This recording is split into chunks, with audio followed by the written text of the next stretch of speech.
भंडारा जिल्हा पोलीस भरतीचा पेपर येत्या 15 मार्चला झालेला आहे आणि हा पेपर कशा पद्धतीचा होता, याच्यामध्ये मराठी ग्रामर कशा पद्धतीचा आलेला आहे किंवा जीएस कशा पद्धतीचा आलेला आहे याबद्दलची माहिती आपण आपल्या लेक्चरमध्ये पाहणार आहोत की पेपरचं अनालिसिस कशा पद्धतीचं आहे। काही करंट अफेअरचे प्रश्न आहेत ज्याचे उत्तर तुम्ही सुद्धा शोधायचे आहेत, कारण एकदा करंट अफेअरचा डाटा आपण शोधायला लागलो की तो कितीही शोधला तरी त्या ठिकाणी कमी पडतो।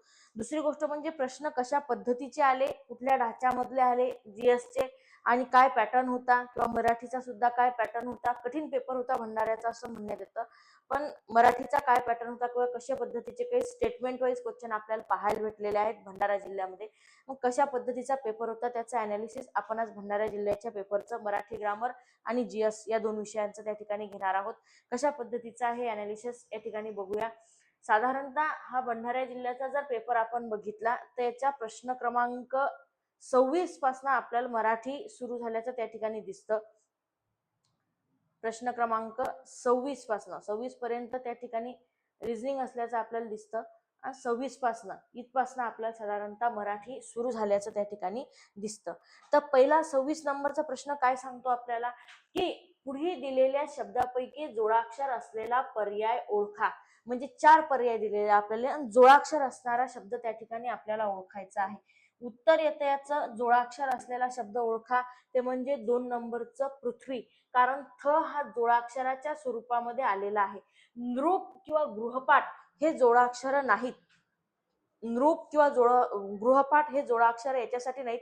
काही काही लोकांना असं वाटतं गृहपाठ किंवा नृप हे जोडाक्षर आहेत, कारण त्याच्यामध्ये र चा उच्चार आलेला आहे। हा र चा उच्चार आलेला नसून आपल्या मराठी व्याकरणामध्ये मराठी वर्णमालेमध्ये रू हा स्वर आहे आणि रू हा जो स्वर आहे हा चिन्हाच्या स्वरूपामध्ये व्यंजनाला अर्धचंद्र करून लागतो आणि त्याचा उच्चार हा र ला समांतर अशा पद्धतीचा होतो किंवा र चा उच्चार रू ला समांतर अशा पद्धतीचा होतो। त्यामुळे रूप असेल, नृप असेल किंवा गृहपाठ असेल किंवा पृथ्वीला सुद्धा हा शब्द आलेला आहे, आपण बघितलेला आहे खाली रू अर्धचंद्राच्या चिन्हा स्वरूपामध्ये लागलेला आहे। त्यामुळे नृप किंवा गृहपाठ हे 2 जोडाक्षर नाहीत। पृथ्वी हा मात्र जोडाक्षर शब्द आहे।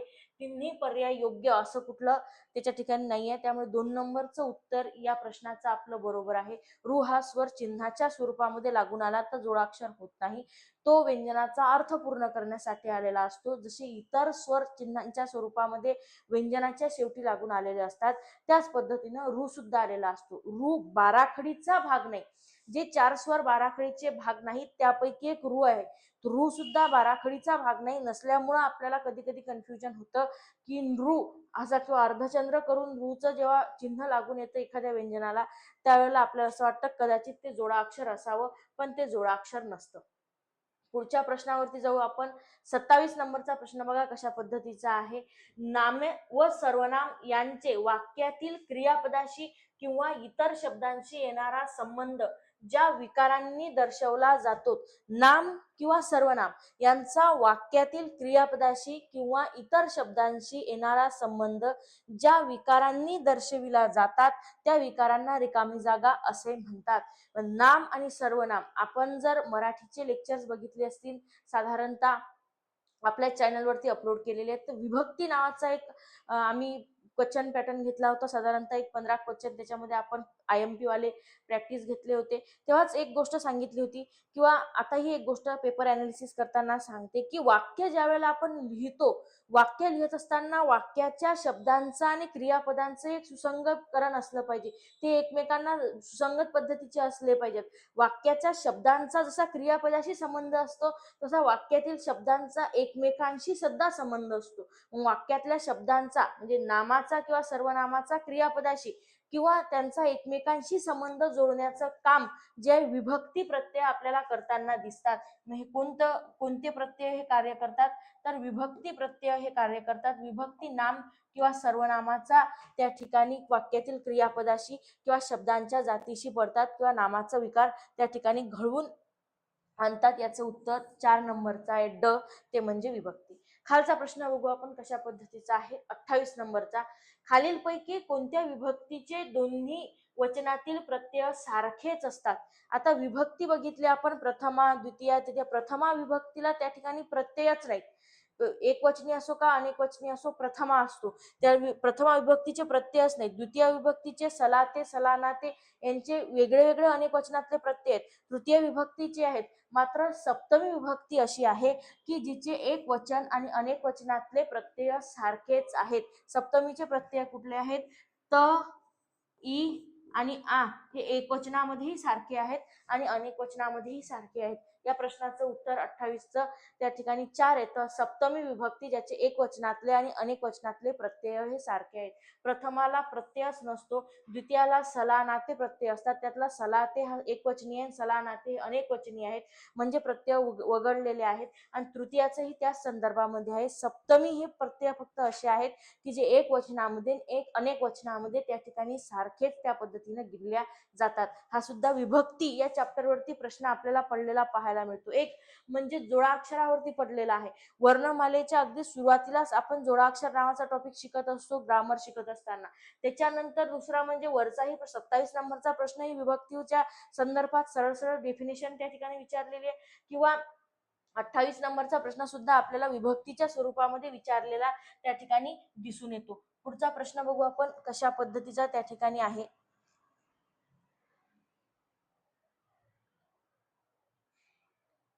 29 नंबरचा प्रश्न आहे आणि स्टेटमेंटचा प्रश्न आहे, म्हणजे थोडा वेळखाऊ आहे. स्टेटमेंटचा प्रश्न आला म्हणजे आपल्याला असं वाटते की वेळखाऊ आहे. बघू आपण कशा पद्धतीचे स्टेटमेंट आहे की पुढील प्रश्नांचा योग्य उत्तरांचा क्रम निवडा. म्हणजे पुढील जे प्रश्न आहे याचा योग्य उत्तरांचा क्रम आपल्याला निवडायचा आहे. काय म्हणणं आहे? क्रियापद म्हणजे वाक्याचा अर्थ पूर्ण करणारा क्रियावाचक शब्द होय. बरोबर आहे. क्रियापद हा वाक्याचा अर्थ पूर्ण करण्यासाठी येत असतो. वाक्याला जर क्रियापदच नसेल तर वाक्याचा अर्थ पूर्ण होऊ शकत नाही. म्हणजे पहिलं स्टेटमेंट कसं आहे? बरोबर आहे. क्रियापदातील प्रत्ययरहित मूळ शब्दाला धातू असं म्हणतात. बरोबर आहे. क्रियापदाच्या धातून जर मूळ असेल तर त्याला आपण मूळ धातू असं म्हणतो. क्रियापदाच्या मूळ धातूला दोन प्रकारचे प्रत्यय लागतात. आख्यात प्रत्यय लागतात आणि कृत प्रत्यय लागतात. कृत प्रत्यय जेव्हा लागलेले असतात तेव्हा ते धातुसाधित नाम, धातुसाधित विशेषण किंवा धातुसाधित क्रियाविशेषणाचे कार्य करते. पण त्याच बरोबरीनं त्याला जर आख्यात प्रत्यय लागलेले असतात तर ते वाक्याचा अर्थ पूर्ण करण्यासाठी येतं आणि ते क्रियापदाचं कार्य करत असतं. म्हणजे क्रियापदाचा धातूला कुठलाही प्रत्यय लागलेला नसेल, जसं की आपण उदाहरणार्थ करतो ये, जा, कर, हे क्रियापदाचे काय आहेत? मूळ धातू आहेत. मूळ रूप आहे क्रियापदाचं. याला कुठल्याही प्रकारचे प्रत्यय लागलेले नाही. क्रियापदाच्या रूपाला कुठल्याही प्रकारचे प्रत्यय लागलेले नसतात. त्या शब्दाला मूळ धातू असं म्हणतात. बरोबर आहे. सर्व क्रियापदे क्रिया दर्शवतात. क्रियापदे ही क्रियाच दर्शवतात. याच्या व्यतिरिक्त काही क्रियापदाला प्रत्यय लागला म्हणजे सर्व क्रियापदे काय दर्शवतात? क्रिया दर्शवण्याचं त्या ठिकाणी कार्य करतात. पुढील पैकी अचूक नसलेले विधान ओळखा. म्हणजे चुकीचं विधान आपल्याला याच्यामध्ये शोधायचं आहे की कोणतं विधान हे चुकीचं याच्यामधलं असू शकतं. कधी कधी आपल्याला समजते की क्रियापदाचे जे रूप आहेत कृत आणि आख्यात दोन्ही प्रत्यय लागून आलेले असतात. अचूक म्हणजे अचूक नसलेला म्हणजे चुकीचा पर्याय. अचूक म्हणजे असतं योग्य. मग आपल्याला योग्य नसलेला म्हणजे अयोग्य पर्याय या ठिकाणी इथं ओळखायचा आहे. सर्व विधानं चूक आहेत काय? नाही. वरचे दोन बरोबर आहेत. सर्व विधानं योग्य आहेत का? तर वाटतं आपल्याला सर्व विधानं त्या ठिकाणी योग्य आहेत. सर्व विधानं अचूक आहेत म्हणजे सर्व विधानं योग्य आहेत. पण आपल्याला कोणतं विचारायचं आहे की योग्य नसलेला पर्याय त्या ठिकाणी ओळखायचा. याचा आन्सर येतं अ नंबरचं, फक्त अ. कारण सर्व क्रियापद क्रिया दर्शवण्याचे काम करतात. सर्व क्रियापद क्रिया दर्शवण्याचं काम जरी करत असले तरी कधी कधी ते नामाचं, विशेषणाचं किंवा क्रियाविशेषणाचं कार्य सुद्धा त्या ठिकाणी करतात. कधी कधी प्रश्न कशा पद्धतीने विचारलेला आहे त्याच्यामध्ये खाली सूचना काय दिलेली आहे याच्यामध्ये गडबड होते. अचूक किंवा अयोग्य पर्याय ओळखा असा प्रश्न आला. अचूक पर्याय ओळखा म्हणजे योग्य पर्याय ओळखायचा आपल्याला. योग्य नसलेला त्याच्या समोरचा जो प्रश्न आहे योग्य तर आपण योग्य नसलेला पर्याय त्या ठिकाणी आपल्याला ओळखायचा आहे आणि त्याचं उत्तर त्याकडे 1 येतं. मुख्य काळाचे किती प्रकार आहेत किंवा मुख्य काळ किती आहेत? 30 नंबरचा प्रश्न आहे. मुख्य काळ किती आहेत? 3. 2 नंबरचं उत्तर आहे त्याचं. एक म्हणजे वर्तमान काळ, भूतकाळ आणि भविष्यकाळ. मुख्य काळ जर बघितले आपण तर 3 मुख्य काळ आहेत. वर्तमान काळ, भूतकाळ आणि भविष्यकाळ. या तीनही मुख्य काळांचे 4 त्या ठिकाणी उपप्रकार पडतात. उपप्रकारात गेलो आपण तर 12 काळाचे 12 उपप्रकार पडलेले आहेत. प्रत्येक काळाचे 4 या पद्धतीने, त्याच्यामध्ये साधा भूतकाळ असेल, अपूर्ण भूतकाळ असेल, पूर्ण भूतकाळ असेल किंवा रीतिवाचक भूतकाळ असेल, त्याच पद्धतीने वर्तमान काळाचेही 4 आणि भविष्य काळाचेही 4 प्रकार पडतात. पण काळाचे मुख्य प्रकार विचारलं तर 3 पडतात: भूतकाळ, भविष्यकाळ आणि वर्तमान काळ. पुढचा प्रश्न बघू आपण कशा पद्धतीचा त्या ठिकाणी आहे.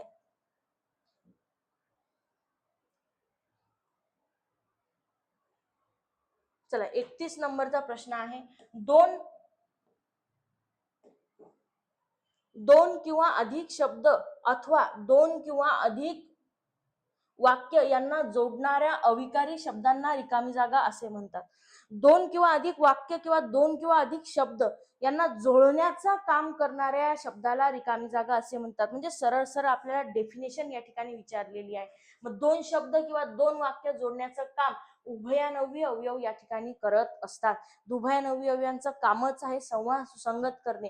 2 वाक्य ते केवळ वाक्य असतील, मिश्र वाक्य असतील किंवा संयुक्त, दोन्ही उभयान्वयी अवयवांना जोडण्याचा वाक्यांचा प्रकार याच्यामध्ये आपण त्या ठिकाणी शिकतो. आणि 2 वाक्य किंवा 2 शब्द एकत्र जोडण्याचं काम हे उभयान्वयी अवयव त्या ठिकाणी करत असतात. मग उभयान्वयी अवयवामध्ये 2 प्रकार पडतात: प्रधानत्व सूचक आणि गौणत्व सूचक. मग आपल्याला डिटेलमध्ये जाण्याची गरजच नाही, त्या ठिकाणी सरळ सरळ आपल्याला डेफिनेशन त्या ठिकाणी विचारलेली आहे. पुढचा बघा प्रश्न कशा पद्धतीचा आहे, 32 क्रमांकाचा. पुढील वाक्यातील प्रयोग ओळखा. आता या वाक्याचा आपल्याला काय ओळखायचा आहे? प्रयोग. प्रयोग ओळखताना आपल्याला फक्त एक शॉर्ट ट्रिक्स आहेत की कर्त्याचा विभक्ती प्रत्यय ओळखता आला पाहिजे कुठल्या पद्धतीचा, एक तर कर्त्याला विभक्ती आहे की नाही आणि असेल तर कुठल्या पद्धतीचे. प्रश्न बघा कशा पद्धतीचा आहे. बंदीच्या काळात पुण्यात लोकांकडून गरिबांना धान्य वाटण्यात आले. बंदीच्या काळामध्ये गरिबांना पुण्यात काय वाटण्यात आले? धान्य वाटण्यात आले. बंदीच्या काळात पुण्यात लोकांकडून गरिबांना धान्य वाटण्यात आले. ऑप्शन बघा आपले काय: कर्मणी प्रयोग, कर्तरी प्रयोग, भावे प्रयोग आणि अकर्मक भावे प्रयोग. आता आपल्याला शोधावं लागणार एक म्हणजे बंदीच्या काळात पुण्यात लोकांकडून गरिबांना धान्य वाटण्यात आले. धान्य वाटणारे कोण आहेत? लोक. कोण आहेत वाक्यातला? कर्ता. कर्त्याला प्रत्यय आहे का? हो आहे. वाटलेलं काय आहे? धान्य. कर्माला प्रत्यय, हे धान्य झालं कर्म. कर्माला प्रत्यय आहे का? नाही. कर्माला प्रत्यय नाही आणि कर्त्याला प्रत्यय आहे, म्हणजे कन्फर्म झालं की कर्मणी प्रयोग आहे. म्हणजे उत्तर आलं आपलं 1. आणि बरं त्यातल्या त्यात जर आपण डिटेलमध्ये जाऊन विचार केला की लोकांकडून, कळून हा प्रत्यय कर्त्याला केव्हा लागत असतो, तर कळून हा प्रत्यय कर्त्याला नवीन कर्मणी प्रयोगामध्ये लागत असतो. नवीन कर्मणी प्रयोग. इथं तर फक्त आपल्याला कर्मणी प्रयोगच विचारला, पण डिटेलमध्ये जर आपण गेलो थोडं तर नवीन कर्मणी प्रयोगामध्ये कळून हा प्रत्यय लागला असतो. नवीन कर्मणी प्रयोग हा इंग्रजी भाषेमधनं मराठी भाषेमध्ये आलेला आहे. त्यावेळेला कर्त्याला फक्त कळून हा प्रत्यय त्या ठिकाणी लागलेला असतो. कर्तरी प्रयोगामध्ये कर्त्याला कधीच प्रत्यय असणार नाही आणि कर्माला एक तर असू शकतो किंवा नसू शकतो. मग कर्माचा चेक करण्यापेक्षा आधी कर्त्याचा चेक करायचा. कर्तरी प्रयोगामध्ये कर्त्याला कधीच प्रत्यय असणार नाही, पण कर्मणी प्रयोगामध्ये मात्र कर्त्याला प्रत्यय असणारच आहे. कर्त्याला प्रत्यय आहे आणि कर्माला प्रत्यय नाही म्हणजे समजून चालायचं कर्मणी प्रयोग आहे. आणि दोघांनाही प्रत्यय आहे म्हणजे समजून चालायचं भावे प्रयोग आहे. प्रत्यय जरी ओळखता आले तरी आपला प्रश्न त्या ठिकाणी सुटतो की कशा पद्धतीने तो आपल्याला त्या प्रश्नाबरोबर जायचा आहे. त्याच्या पुढचा प्रश्न बघू आपण कशा पद्धतीचा आहे. खाली दिलेल्या वाक्याचा प्रकार ओळखा. आता कोणत्या वाक्याचा प्रकार काय आहे बघा. शाळा सुरू झाल्या तेव्हा मुले आनंदाने नाचू लागली. आता समोरचा शब्द त्यांनी गाळला बघा. जेव्हा हा शब्द यायला पाहिजे होता इथं. जेव्हा शाळा सुरू झाल्या तेव्हा मुले आनंदाने नाचू लागली. जेव्हा तेव्हा काय आहेत? उभयान्वयी अवयव आहेत. जेव्हा तेव्हा उभयान्वयी अवयव कोणते आहेत? गौणत्व सूचक उभयान्वयी अवयव आहेत. जरी तरी जेव्हा तेव्हा. जेव्हा तेव्हाने जर वाक्य जोडलेलं असेल, 2 वाक्य एकत्र आणलेले असतात, 2 वाक्यामध्ये आपण त्यांना मिश्र वाक्य असा प्रयोग म्हणतो. जेव्हा शब्द काढला जरी असला तरी आपल्याला उच्चारताना किंवा बोलताना किंवा वाक्य पाहत असताना त्या ठिकाणी तो असल्याचं गृहीत धरावं लागतं. मग जेव्हा शाळा सुरू झाल्या तेव्हा मुले आनंदाने नाचू लागली. वाक्याचा प्रकार कुठला आहे? मिश्र. कारण गौणत्व सूचक विकल्प, गौणत्व सूचक स्वरूपाचं हे त्या ठिकाणी उभयान्वयी अवयव आहे. आणि गौणत्व सूचक उभयान्वयी अवयवामध्ये जेव्हा जेव्हा ते वाक्य जोडण्याचं काम करतं तेव्हा तेव्हा ते मिश्र वाक्य त्या ठिकाणी आपल्याला दिलेलं असतं. पुढचा प्रश्न बघू आपण कशा पद्धतीचा आहे तर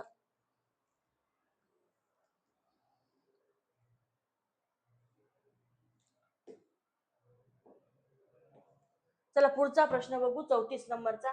वाक्यात येणारे स्थलवाचक क्रियाविशेषण रिकामी जागाचे कार्य करतात. आता वाक्यामध्ये येणारं स्थलवाचक क्रियाविशेषण वाक्य पृथक्करण या चॅप्टरशी संदर्भामध्ये असलेला हा प्रश्न आहे. वाक्यात येणारं स्थलवाचक क्रियाविशेषण कशाचं काम करतं, तर ते आधारपूरकचं काम त्या ठिकाणी करत असतं. ऑप्शन क्रमांक 4 ड हे याचं उत्तर आहे. स्थलवाचक क्रियाविशेषण हे आधारपूरकचं काम करतं.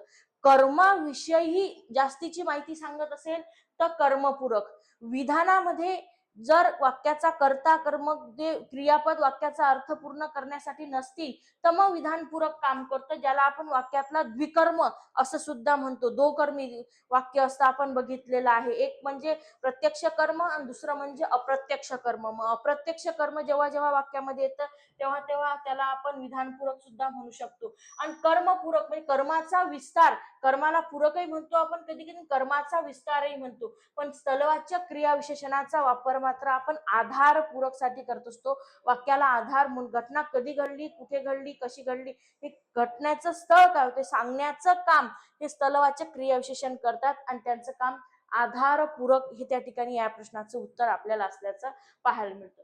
त्याच्यानंतरचा पुढचा प्रश्न बघू आपण 35 नंबरचा कसा आहे तर पुढे दिलेल्या विधानार्थ वाक्याचे प्रश्नार्थी वाक्यात रूपांतर करा.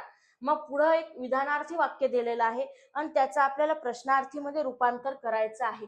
तर एक गोष्ट इथं प्रश्नामध्ये लक्षात घेण्याची आहे की विधानार्थी वाक्याचं प्रश्नार्थीमध्ये रूपांतरण करा म्हणजे विधानार्थी वाक्य जर होकारार्थी असेल तर प्रश्नार्थी वाक्य नकारार्थी येणार आहे. विधानार्थी वाक्य जर नकारार्थी असेल तर प्रश्नार्थी वाक्य हे होकारार्थी येणार आहे. मग रूपांतर होत असताना मात्र नेहमी इकडचं तिकडून आणि तिकडचं इकडून होतो. होकारार्थीचं नकारार्थी आणि नकारार्थीचं होकारार्थी होत असतं.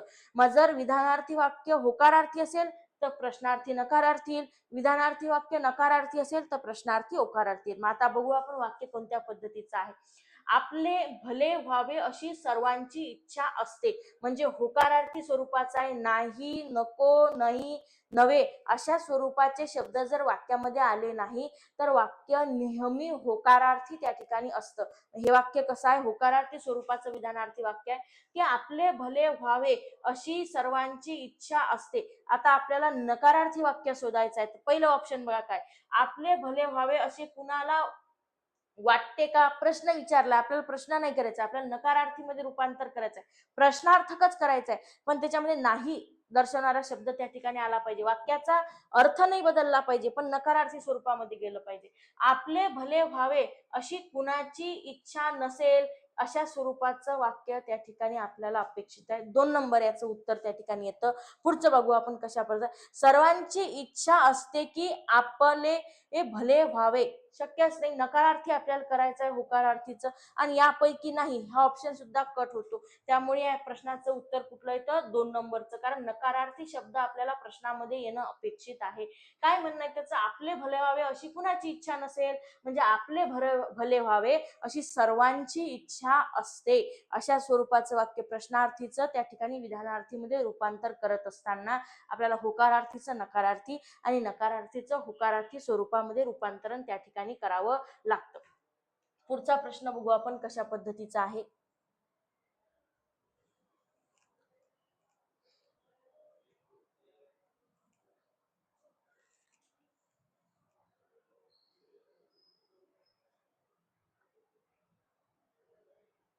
पुढचा प्रश्न बघू आपण कशा पद्धतीचा आहे त्या ठिकाणी की एकच शब्द वाक्यात 2 अर्थांनी वापरल्यामुळे जेव्हा शब्द होते तेव्हा जेव्हा शब्द समुच्चयी साधते तेव्हा त्या शब्दाला काय म्हटले जाते. मग एकच अर्थानं जर वाक्यामध्ये शब्द वापरण्यात आलेला असेल किंवा अलंकारामध्ये एकच शब्द अनेक अर्थांनी वापरलेला असेल तर तेव्हा आपण त्याला काय म्हणतो. जसं आपण बघितलेलं असतं की एखाद्या याच्यामध्ये की एकच शब्द आहे, जसं पाणी हा शब्द आपण पकडतो, पाणी म्हणजे काय, जीवन पण आहे, पाणी म्हणजे काय, पिण्याचं पाणी सुद्धा आहे. मग पाणी हा शब्द, जल हा शब्द आपण वेगवेगळ्या अर्थांनी वापरू शकतो. एकच शब्द आहे पण अर्थ मात्र त्याचे वेगळे असू शकतात. मग एकाच अर्थाचा शब्द वेगळ्या अर्थांनी जर आपल्याला वापरला असेल, एकच शब्द पण अनेक अर्थांनी आपण त्या अलंकारामध्ये वापरलेला असेल, तर त्याला श्लेष अलंकार असे म्हणतात. या प्रश्नाचं उत्तर 3 नंबरचं येतं. दृष्टांत किंवा सार किंवा रूपक असं काहीही त्याला म्हणत नाही. दृष्टांत अलंकार किंवा सार अलंकार हे अलंकाराचे प्रकारच त्यामध्ये, अलंकाराच्या प्रकारामध्ये ते बसत नाही आणि रूपक अलंकारामध्येही बसत नाही. श्लेष अलंकारामध्ये बसतं, की एकच शब्द अनेक अर्थाने वाक्यामध्ये येणं म्हणजे त्याला आपण श्लेष अलंकार त्या ठिकाणी म्हणतो. अलंकाराचे रचनेवर आधारित जे प्रकार आहेत त्याच्यापैकी अनुप्रास अलंकार, श्लेष अलंकार आणि यमक अलंकार, त्यापैकी श्लेष अलंकारामध्ये आपण एकच शब्द वेगवेगळ्या पद्धतीने वापरू शकतो, ज्याच्यामध्ये आपण पाणी हा शब्द जीवन म्हणूनही वापरू शकतो आणि पिण्याचं पाणी जल म्हणूनही वापरू शकतो. किंवा एक अतिशय प्रसिद्ध असं उदाहरण आहे बघा श्लेष अलंकाराचं, की श्रीकृष्ण नवरा मी वरी, शिशुपाल नवरा मी न वरी. म्हणजे एकच शब्द आहे पण वेगवेगळ्या अर्थाने त्या ठिकाणी वापरलेला आहे. एकच शब्द वेगवेगळ्या अर्थाने वापरलेला असेल तर त्याला आपण श्लेष अलंकार त्या ठिकाणी म्हणतो. पुढचा प्रश्न बघू आपण कशा पद्धतीचा आहे. 38 नंबरचा, पुढील विधाने वाचा. तर पुढील विधाने वाचून आपल्याला बघायचं आहे विधाने चुकीची आहेत, बरोबर आहेत, कशा पद्धतीचे आहेत. बघूया प्रश्न काय म्हणतो त्या ठिकाणी. तर प्रश्नाचं काय म्हणणं आहे, कर्तरी प्रयोगात क्रियापद हे कर्त्याच्या तंत्राप्रमाणे चालते. योग्य आहे. कर्तरी प्रयोगामध्ये कर्ता हा प्रधान असतो. कर्ता जसं म्हणतो तसं क्रियापद चालतं किंवा तसं वाक्य चालतं.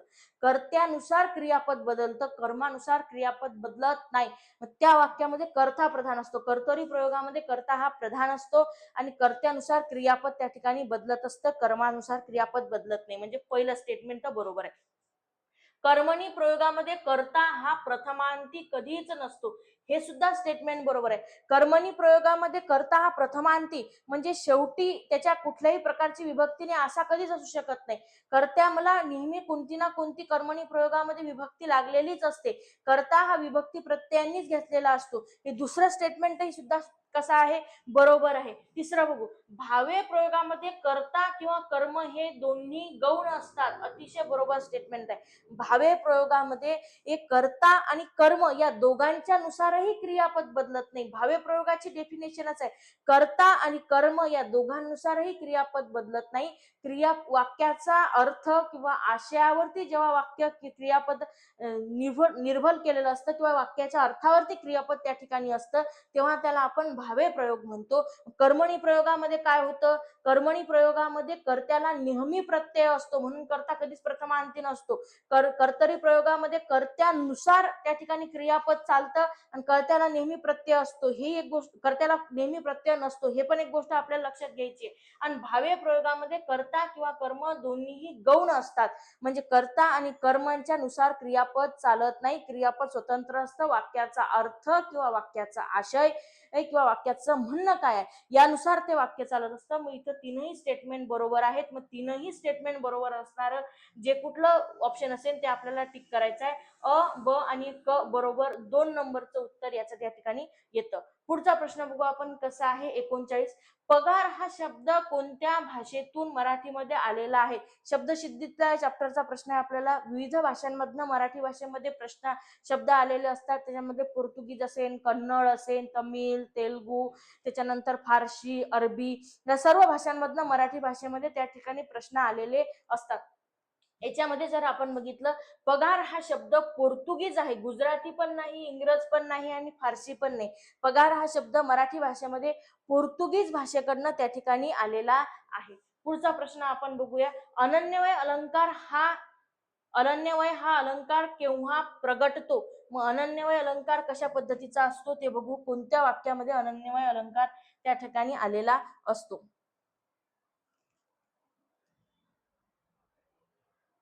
40 नंबरचा प्रश्न बघू आपण कशा पद्धतीचा, की अनन्यवय अलंकाराचं त्या ठिकाणी काय म्हणणं आहे किंवा अनन्यवय अलंकार केव्हा प्रगटतो. आपण अलंकाराचे जेव्हा प्रकार पाहतो तेव्हा तुलनेवर आधारित अलंकार असतात बघा. त्याच्यामध्ये एका उपमेयाची आणि उपमानाची एकमेकांशी तुलना, एका गोष्टीची दुसऱ्या गोष्टीची तुलना केलेली असेल तर त्याला आपण तुलनेवर आधारित अलंकार म्हणतो. त्या तुलनेवर आधारित अलंकारामधलाच अनन्यवय अलंकार हा आहे. काय आहे अनन्यवय अलंकार? समजा आपण म्हटलं की एकाची उपमेय ज्याची आपण तुलना करत असतो, उपमान आपण ज्याच्याशी तुलना करत असतो ते गोष्ट असते. मग अनन्यवय अलंकार हे सांगतं की उपमेयाची कोणाशी तुलना होऊ शकत नाही, केली तर ते फक्त उपमेयाबरोबरच असू शकते. मग आता बघू आपण कसं आहे. उपमेयास उपमेयाशिवाय दुसरे उपमानच नाही असे वर्णन असल्यास अतिशय बरोबर आहे. उपमेयाला दुसरे उपमानच नाही, उपमेय हा उपमानासारखाच आहे. याचं उत्तर आपल्याला पहिल्याच त्या ठिकाणी ऑप्शन मध्ये भेटलेलं आहे. दुसरं ऑप्शन तरी आपण वाचू. उपमान फारसे महत्वाचे नाही असे वर्णन असल्यास नाही, उपमान महत्वाचे नाही पण उपमान दिलेलेच नसते त्याच पद उपमेय हा याला ऑप्शनच नाही, उपमेय हा उपमेयासारखाच आहे, त्याची तुलना आपण कोणाबरोबर करूच शकत नाही असं म्हणणं अनन्यवय अलंकाराचं असतं. उपमेय व उपमान यांच्यात संबंध नसताना हे ऑप्शन त्या ठिकाणी चाललं जातं. काव्यातील शेवटच्या पदबंधात एकसारखेपणा असल्यास, काहीच त्या ठिकाणी चौथ्या ऑप्शनचा आपला घेणदेण नाही. बरं काही लोकांना समजलं नसेल की हे कसं काय आहे. सोपी गोष्ट आहे. मी म्हटलं की आंब्यासारखा किंवा आंबासारखा गोड आंबाचं, म्हणजे आंब्यासारखा गोड कोण आहे? आंबाच आहे, दुसरं कोणी नाही. म्हणजे तुलनाच होऊ शकत नाही. उपमेयाची तुलना हे उपमेयासारखीच होणार, दुसऱ्या कोणाशी होऊ शकत नाही. आपण आता उन्हाळ्याचा सीजन आहे, आंबे खातो, टरबूज खातो, जे काही कुठले फळं खातो, गोड निघलं समजा साधारणतः फळ तर काय म्हणतो की साखरेसारखं गोड आहे, म्हणजे त्याची तुलना कोणातरी बरोबर करतो. इथं तुलना कोणातरी बरोबर करण्याचा प्रश्नच येत नाही. उपमेयाची तुलना ही उपमेयाशीच होणार आहे, तो स्वतःला ऑप्शन असणार आहे. म्हणजे आंबा साखरेसारखा नाही तर आंबा आंबासारखाच गोड असणार आहे, त्याची तुलना इतर कोणाशी होऊ शकत नाही असं म्हणणं त्या ठिकाणी अनन्यवय अलंकाराचं असतं. याचं ऑप्शन नंबर 1 त्या ठिकाणी उत्तर आहे. पुढीलपैकी कोणते मात्रा वृत्त नाही? मात्रा उत्तर कुठले नाही तर हरिण हे ऑप्शन आहे बघा, याचं 1 नंबरचा आन्सर आहे. हरिण हे मात्रा वृत्त त्या ठिकाणी नाही, मात्रेवर आधारित वृत्त असतात. हरिण हे मात्रा वृत्त नाही. आर्य हे मात्रा वृत्त आहे. साकी हे मात्रा वृत्त आहे आणि पादाकुलक हे सुद्धा मात्रा वृत्त आहे. म्हणजे हे तीनही मात्रा वृत्त आहेत. हरिण हे फक्त मात्रा वृत्त नाही. चला पुढचा प्रश्न बघू आपण. संधीचा प्रश्न आहे बघा पुढचा 42 नंबरचा. खालील प्रश्नात सोडवून दाखवलेल्या संधियुक्त शब्दाचा योग्य पर्याय निवडा. म्हणजे खाली आपल्याला विग्रह दिलेला आहे आणि या विग्रहातनं आपल्याला त्या ठिकाणी संधी करायची आहे. म्हणजे गो अधिक ईश्वर शब्द तयार होणार आहे गवीश्वर 2 नंबरचा.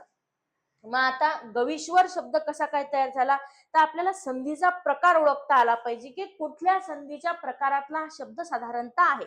मग हा जो शब्द आहे हा अयादी आदेश स्वरसंधीचा आहे. मग अयादी आदेश स्वरसंधी होत असताना होत काय असतं किंवा शब्दामध्ये बदल कशा पद्धतीचा होत असतो? गो अधिक ईश्वर हा शब्द आहे.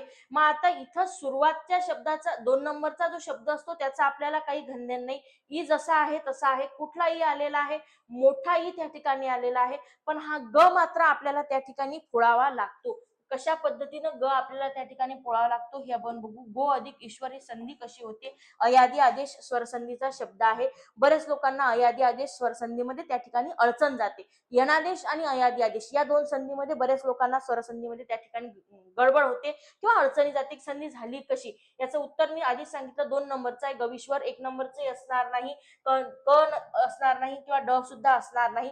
मग आता 2 नंबरच उत्तर कसं असणार आहे? समजा शब्द घेतला आपण गो, बरोबर आहे. ईश्वर या शब्दाशी आपल्याला काही नाही, ईश्वर जसा आहे तसाच राहू द्यायचा. गो हा शब्द जर खाली आपण फोड करायला गेलं तर व्यंजनातनं स्वर जर बाहेर पडला आपण तर इथं पाय मोडलेला ग बाहेर पडणार आणि इथं ओ बाहेर पडणार, बरोबर आहे. ओ बाहेर पडला, ओ या स्वराची फोड केली आपण, ओ हा काय आहे? संयुक्त स्वर आहे आणि ओ या संयुक्त स्वराची जर आपण खाली फोड करायला घेतली तर इथं येतो अ आणि नंतर येतो अधिक उ, अधिक उ म्हणजे कॉम्बिनेशन कशाच तयार झालं? ओ. आता ऊच्या जागी यनादेश मध्ये काय घेतो आपण? व. पण व कसा घेतो? पाय मोडलेला. जेव्हा जेव्हा व्यंजन पाय मोडलेलं असतं तेव्हा तेव्हा स्वराचा धर्म असतो की त्याचा उच्चार पूर्ण करायचा. समोरच्या येणाऱ्या शब्दामधला स्वर कुठला आहे? ई. मग ई कुठली आहे? मोठी. ई जर मोठी ई जर व ला चिन्हाच्या स्वरूपामध्ये लागत असेल तर त्याला दुसरी विलांटी बसणार आहे वी, आणि मग ग जशाच्या तसाच शब्द तयार होतो गवीश्वर, जो 2 नंबरचा आहे. याला अयादी आदेश स्वरसंधी असे म्हणतात. बऱ्याचशा लोकांना या संधीमध्ये त्या ठिकाणी डिफिकल्टी जाते की अयादी आदेशचे शब्द त्या ठिकाणी कशा पद्धतीचे तयार होतात. गयादी आदेशचा शब्द आहे हा, आणि 2 नंबरचं याचं त्या ठिकाणी उत्तर आहे. पुढचा प्रश्न बघू आपण कशा पद्धतीचा त्या ठिकाणी आहे.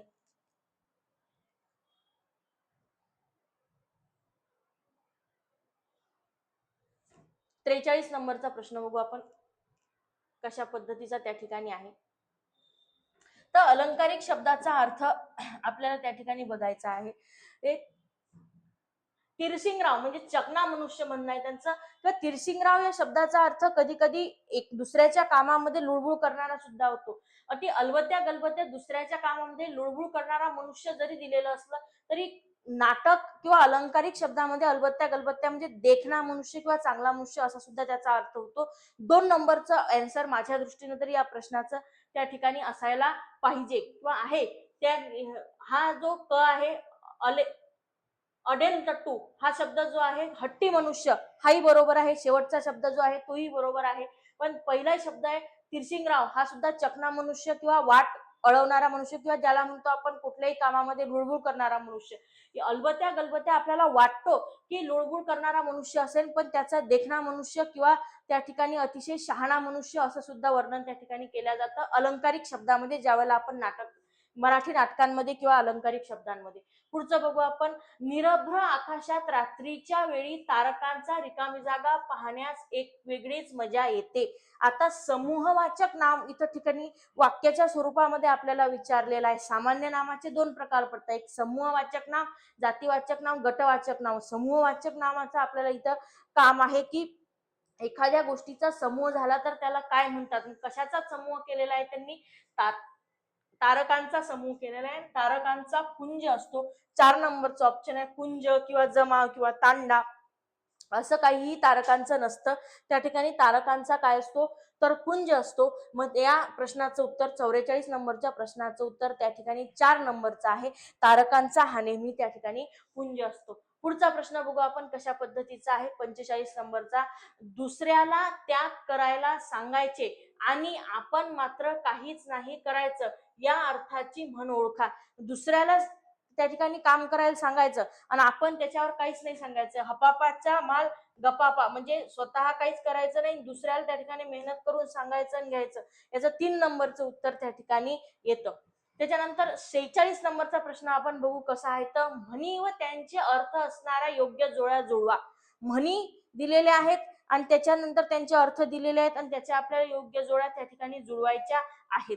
पहिली बघूया कसा काय आहे. म्हण देश तसा वेश, म्हणजे जसा देश आहे तसा वेश आहे. सगळीकडे देश तसा वेश याचा अर्थ होतो परिस्थितीनुसार वागणे. परिस्थितीनुसार काय असते वागणे, जशी परिस्थिती तसा आपल्याला वागायचं आहे. घरोघरी मातीच्या चुली म्हणजे सगळीकडे परिस्थिती सारखीच असणे, सर्वत्र सारखीच परिस्थिती असणे. घरोघरी मातीच्या चुली. आपण साधारणतः 1 किंवा 2 गोष्टी जरी टिक केल्या तरी आपल्याला उत्तर मिळतं. आपण बघूया. समजा ए च 2 नंबरचा आन्सर कशामध्ये दिलेला आहे तर 1 नंबरच्या ऑप्शन मध्ये ए च 2 दिलेला आहे. 2 नंबरच्या 3 नंबरच्या ऑप्शन मध्ये दिलेला आहे. म्हणजे 1 किंवा 2 एलिमिनेशन पद्धतीनं जाऊन प्रश्न कसा सोडवायचा हे आपल्याला त्या ठिकाणी कळतं. त्याच्यानंतर बी नंबरचं बघू आपण. सर्वत्र सारखीच परिस्थिती, घरोघरी मातीच्या चुली. बी नंबरचं त्या ठिकाणी 3 आलेलं आहे. बी च 3 इथं दिलेलं नाहीये आणि इथं दिलेलं आहे. म्हणजे ऑप्शन नंबर 4 हे आपलं योग्य उत्तर आहे. ऑप्शन नंबर ए आपलं चुकीचं. एलिमिनेशन पद्धतीनं प्रश्न कधी कधी सगळ्या म्हणींचे अर्थ आपल्याला माहित असतात असं आवश्यक नाही किंवा जरुरी नाही. 1-2 म्हणींचे जोड्या लावायचे प्रश्न आहे, त्याच्यामध्ये 1-2 ऑप्शनच्या जवळ जरी आपण गेलो तरी 1-2 ऑप्शनच्या जवळ जाऊन आपण ऑप्शन करेक्ट पर्यायापर्यंत त्या ठिकाणी जाऊ शकतो, योग्य पर्यायापर्यंत त्या ठिकाणी जाऊ शकतो आणि योग्य पर्यायापर्यंत जाऊन आपण आन्सर त्या ठिकाणी देऊ शकतो. मग आता कुठं देश तसा बेश म्हणजे परिस्थितीनुसार वागणे, घरोघरी मातीच्या चुली म्हणजे सर्वत्र सारखीच परिस्थिती. त्याच्यानंतर नवी वीट नवे राज्य म्हणजे सगळीच परिस्थिती नवीन असणे. नवी वीट नवे राज्य म्हणजे सगळीच परिस्थिती त्या ठिकाणी काय असणे नवीन असणे. आणि सरड्याची धाव कुंपणापर्यंत, म्हणजे प्रत्येकाला मर्यादा त्या ठिकाणी ठेवलेली आपल्याकडे म्हणच आहे. सरड्याची धाव कुंपण, जाऊन जाऊन कुठपर्यंत जाणार आहे, कुठं ना कुठं तरी मर्यादा असणारच आहे ना. सरड्याची धाव कुठपर्यंत, कुंपणापर्यंत. त्या ठिकाणी या प्रश्नाचं उत्तर आपल्याला दिसतं. 3 नंबरचं उत्तर या प्रश्नाचं त्या ठिकाणी आहे. पुढचा प्रश्न बघू आपण कशा पद्धतीचा आहे.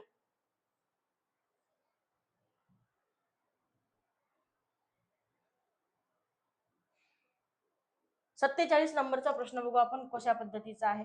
इंग्रजी शब्द त्या ठिकाणी दिलेले आहेत. खाली दिलेल्या शब्दांचा मराठी प्रतिबंध योग्य क्रम ओळखा. इंग्रजी शब्द दिलेले आहेत आणि त्याच्याबद्दलचा आपल्याला मराठी त्या ठिकाणी ओळखायचा आहे.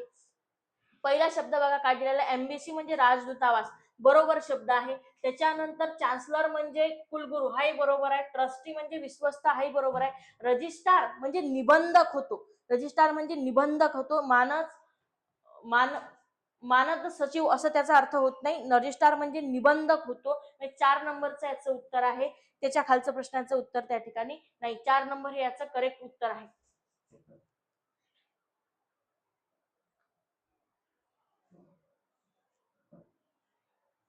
एक ऑप्शन नंबर 4 त्या ठिकाणी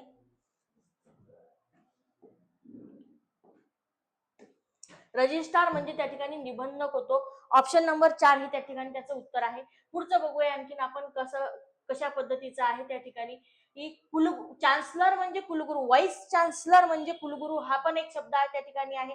याचा म्हणजे कोणते शब्द बरोबर आहेत, ए आणि सी त्या ठिकाणी बरोबर आहेत.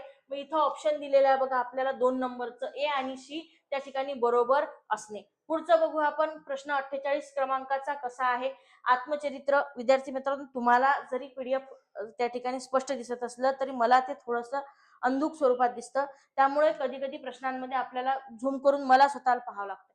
दुसरी गोष्ट, आत्मचरित्र आणि लेखक यांची चुकीची जोडी आपल्याला त्या ठिकाणी ओळखायची आहे. एक म्हणजे कृष्णाकाठ, कोणी लिहिलेला आहे, यशवंतराव चव्हाणांनी, बरोबर आहे. त्याच्यानंतर झोंबी आनंद आदवांनी लिहिलेला आहे, बरोबर आहे.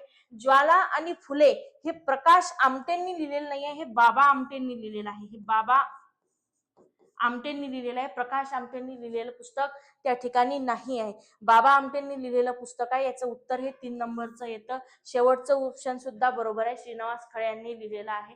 या प्रश्नाचं 48 क्रमांकाच्या प्रश्नाचं उत्तर हे 3 नंबरचं आहे. आधुनिक मराठी काव्याचे जनक कोण आहे? आधुनिक मराठी काव्याचे जनक हे केशव सूत आहे. याचं उत्तर 3 नंबरचं येतं.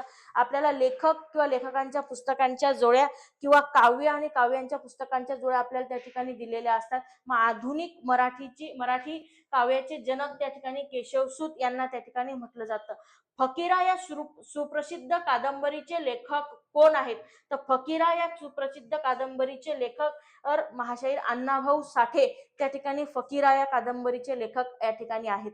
साधारणतः 26व्या प्रश्नापासून ते आपण 50व्या प्रश्नापर्यंत म्हणजे एकूण 25 प्रश्न साधारणतः आपण मराठीचे बघितले. या मराठीच्या प्रश्नांमध्ये स्टेटमेंट वाईजचे प्रश्न आहेत, थोडे गल्लत करणारे प्रश्न आहेत, थोडे कन्फ्यूज करणारे प्रश्न त्या ठिकाणी आपल्याला त्या ठिकाणी ऑप्शन मध्ये गडबड करणारे प्रश्न आपल्याला पाहायला भेटतात. पण थोडं कॉन्सन्ट्रेशन आपण पेपर सोडवला, आपले कन्सेप्ट थोडे क्लिअर असले तर पेपर त्या ठिकाणी चांगल्या पद्धतीने आपला सोडवला जाऊ शकतो. हे मराठीचे त्या ठिकाणी संभाव्य उत्तर किंवा मराठीच्या पेपरचं त्या ठिकाणी भंडारा जिल्ह्याच्या पोलीस भरतीचं अनालिसिस आपल्याला त्या ठिकाणी मिळालेलं आहे. इथनं पुढच्या बाकीच्या पण त्या ठिकाणी जिल्ह्यांचा जेवढे शक्य होतील तेवढ्यांचं अनालिसिस आपल्याला या माध्यमातून देण्याचं काम आपण करू. त्या ठिकाणी तुम्ही हे अनालिसिस बघू शकता कशा पद्धतीचं केलेलं आहे आणि तुम्ही तुमचे क्वेश्चन्स मॅच करून पाहू शकता किंवा आपली वाचण्यामध्ये किंवा याच्यामध्ये काय कुठं गडबड झाली असेल, जे झाली असेल ते सुद्धा आपण त्या ठिकाणी दुरुस्त करू शकतो आणि आपला रिझल्ट त्या ठिकाणी पाहू शकतो. संबंधित जिल्ह्याची आन्सर की आली तर त्याच्यातनं सुद्धा आपण ती ठिकाणी चेक करू शकतो. येणाऱ्या जिल्ह्याचे जे आगामी पेपर्स आहेत त्याच्यामध्ये प्रश्न कशा स्वरूपाचे पडू शकतात किंवा प्रश्नांचा आधार कशा स्वरूपाचा आहे, कारण हा पेपर जवळपास कठीण पेपर समजला जातो, कारण लेंदी पेपर आहे. स्टेटमेंटचे क्वेश्चन आपल्याला बऱ्यापैकी दिसले, ऑप्शन मध्ये कन्फ्यूज करणारे प्रश्न आपल्याला थोड्या बऱ्यापैकी दिसले, म्हणजे जेणेकरून काय आहे की आपल्याला माहिती आहे भंडारा, चंद्रपूर किंवा गोंदिया जिल्ह्यांचे पेपर त्या ठिकाणी कठीणच आलेले असतात. पण तरीही ते आपल्याला त्या ठिकाणी विश्लेषण केल्यामुळे आपल्याला कळतं की बाकीच्या जिल्ह्यांचे जे पेपर राहिलेले आहेत त्याच्यामध्ये कशा प्रकारचं मराठी त्या ठिकाणी येऊ शकतं. म्हणजे डेफिनेशन्स जास्त विचारलेले आहेत. कधी-कधी आपल्याला डेफिनेशन नाही तर शब्द ओळखा विचारलेलं असतं. एकवचनातलं अनेक वचन करा विचारलेलं असतं किंवा समूहवाचक नाव सुद्धा आपल्याला वाक्याच्या स्वरूपामध्ये या ठिकाणी विचारलेलं आहे. कशा पद्धतीचा त्या ठिकाणी आपल्याला प्रश्न या पेपरमध्ये विचारलेले आहेत त्या 25च्या 25 प्रश्नांचा आढावा आपण या पेपरच्या माध्यमातून केलेला आहे.